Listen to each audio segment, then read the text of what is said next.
September of 2021, national news headlines read, Central York School Board bans culturally diverse resources to both students and educators alike. How does that make you feel? For me, a lot of anger, sadness, hurt, but more importantly, it populated the question, what can I do as an individual to advocate for such, to help, to support? And came along this course and reflecting on this advocacy project where I was advocating for pushing and promoting more culturally diverse literature in schools for students and educators, for educators to influence curriculum for the better, to engage students, to talk about those sensitive subjects, those topics, and for students that are pleading and asking for more resources that reflect them as a person. Some of my biggest takeaways during these last 7.5 weeks, especially diving into the advocacy project, was number one, servant leadership. How does that play into advocating for such? And I think it's extremely important that, number one, empathy and being in the shoes of others that want to dive into engaging more with culturally diverse literature and resources to get a better understanding of different cultures and to promote a more inclusive and equality society. In association with that, listening and the healing component of it really can bring a community together, not only a community as a whole, but a community within the educational environment. And as I talk about this, really pushing towards the primary educational environments, which are kindergarten through 12th grade. As these small steps that I've taken so far have been extremely important. The research that I put it into, the communication out, talking to the community members from my different labels that I represent as an Hispanic male that is both a student, a parent, and a volunteer in the community, really engaging with my community to see if this was an actual need for the community. Not only that, but engaging with leaders both within my community and outside the community to gain support towards my advocacy project. Something that I'm really passionate about and bringing into the hands of both the educators and students. Because quite frankly, they are the future. As I am a student currently, the future as I'm influencing my son, putting books such as these into the hands of my son will influence him to understand the bigger, broader picture of what my advocacy project is really representing. More importantly, I think one of the biggest unexpected outcomes was really the support that I've gained through not only community leaders, but outside community leaders. I'm engaged with a community of practice, both at Arizona State University and within my community, which is fantastic. I really registered for the Just Action group, the chapter in York, as well as the diversity group here in Arizona State University. It's very cool. It was very interesting to hear perspectives of not only this topic, but other topics kind of influencing the bigger, broader picture of inclusion, equality, and understanding cultures.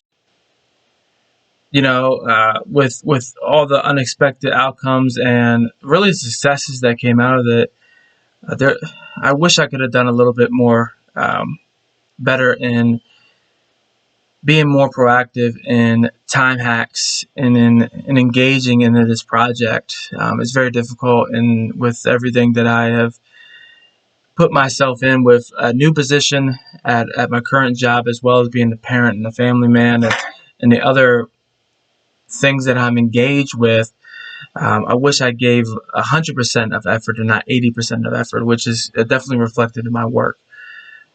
But more importantly, I wish that I could have done more of engaging with my community more consistently, as I dedicated about a week towards engaging with high school students, community members, and outside leadership and students in the online sphere.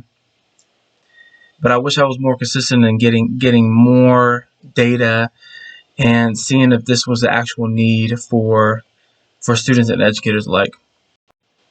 As my small steps that I've taken so far in this advocacy project have been quite rewarding, and definitely have enlightened a path for future engagement towards this, and I definitely will pursue that as well.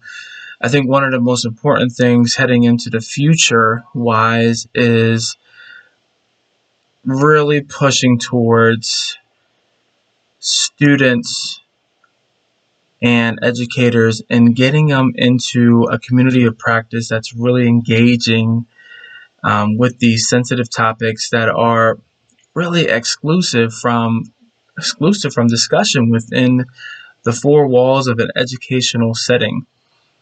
Um, More importantly, I think looking at an educator such as a librarian being that bridge that really gaps what community of practices are preaching, what resources they can provide, and using not utilizing a librarian that is passionate and, more importantly, interested in engaging resources that can influence both the educator and students within the school as a really starting point.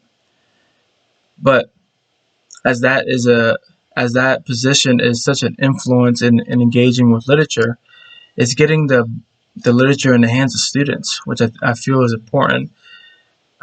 Moving into the future, I want to look at engaging with my local libraries and talking to the librarians and discussing, hey, workshops dedicated towards a resource that is interesting to students.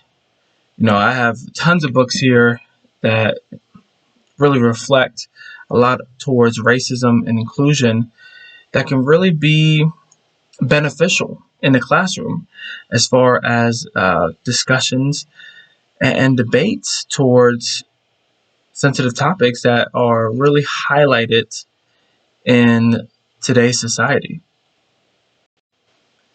Finally, I want to thank our instructors in this course, as well as my peers during this time. It's been a very fast-paced 7.5 weeks, but a very rewarding 7.5 weeks as I reflect on my time here.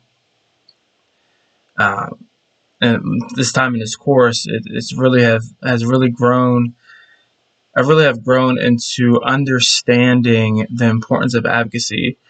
Not only that, but how servant leadership plays a